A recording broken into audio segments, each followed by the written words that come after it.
ঢাকার শাহজালাল আন্তর্জাতিক বিমানবন্দর ব্যস্ত রানওয়েতে প্রস্তুতি নিচ্ছে বিমান বাংলাদেশ এয়ারলাইন্সের BG373 ফ্লাইট। গন্তব্য নেপালের রাজধানী কাঠমান্ডু। 142 জন যাত্রী আর 7 জন ক্রু নিয়ে রানওয়ের ঠিক মাঝপথে হঠাৎ থমকে দাঁড়ায় বিমান। কারণ এক অজানা নম্বর থেকে আসে একটি ভয়ঙ্কর ফোন কল। বিমানে বোমা রাখা আছে।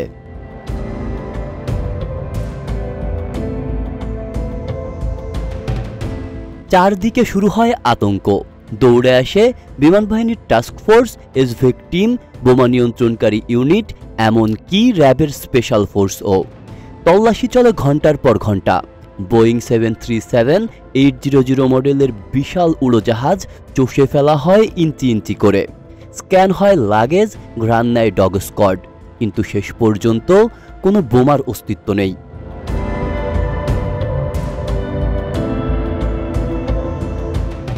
তাহলে এই ভয়াল বোমাতঙ্কের নেপথ্যে কেন? র্যাবের তদন্তে বেরিয়ে আসে চাঞ্চল্যকর তথ্য। এই ঘটনার পেছনে আছেন একজন মা।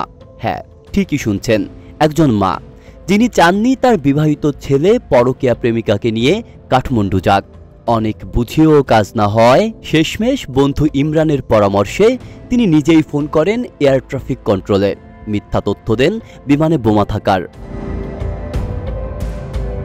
এই একটি মিথ্যা ফোন কলে থমকে যায় একটি দেশের সম্মান, শতযাত্রীর স্বপ্ন এবং প্রশ্নবিদ্ধ হয় এয়ারলাইন্সের নিরাপত্তা শৃঙ্খলা। রাতভর অভিযান চালিয়ে র্যাব গ্রেফতার করে 3 জনকে: ইমন, তার বন্ধু ইমরান এবং মা। র্যাবের ডিজি স্পষ্ট করে দেন, এই অপরাধ ক্ষমার নয়। দেশের ভাবমূর্তিতে আঘাত, জাতীয় নিরাপত্তায় হুমকি, যার জবাবদিহি হবে আইনের কঠিন শাস্তির মাধ্যমে।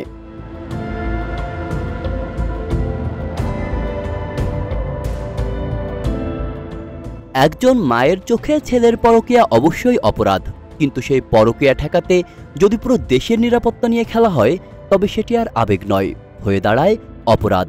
ভবিষ্যতে কেউ যেন এমন কাজ করার সাহস না পায়, এ ধরনের দৃষ্টান্ত স্থাপন করা এখন সময়ের দাবি।